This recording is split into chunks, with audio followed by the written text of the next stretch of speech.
স্ত্রী বেগম খালেদা জিয়া আমাকে স্বপ্নে কিছু বলল। ঠিক আছে, বলতেছে যে আমার সাথে দীর্ঘদিন যারা রাজনীতিতে কষ্ট করছে, যারা রাজপথে দৌড়াইছে। বিসমিল্লাহির রহমানির রহিম। আমি মোহাম্মদ বাবুল। আমি ঢাকা 12 আসন থেকে রাজনীতি করি, 24 নং ওয়ার্ড।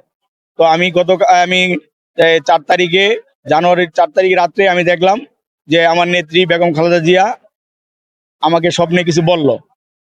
ঠিক আছে, বলতেছে যে আমার সাথে দীর্ঘদিন যারা রাজনীতিতে কষ্ট করছে, যারা রাজপথে দৌড়াইছে, তাদেরকে আমি আর আমার ছেলে তারেক মনোনয়ন দিয়েছি।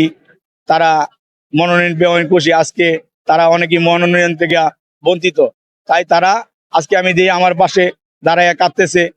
ঠিক আছে, আমার শেষ আবেদন, তুমি আমার একটা কর্মী হইয়া তুমি তারেক রহমানের দ্বারে এই বার্তা পৌঁছাই দিবা, যেন ওদেরকে দলের থেকে, যে পদে থেকে বহিষ্কার করেছে, তাদের দলের পদ ফিরিয়ে নিয়ে যে যে আসন থেকে 18 সালে থেকে নির্বাচন করছে, তাদের আসনগুলো যেন তাদেরকে বুঝাইয়া দেয়।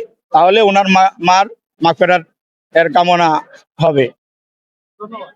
এটাই বলে দিলাম। বাংলাদেশ জাতীয়বাদী যুব দল জিন্দাবাদ, দেশ জিন্দাবাদ।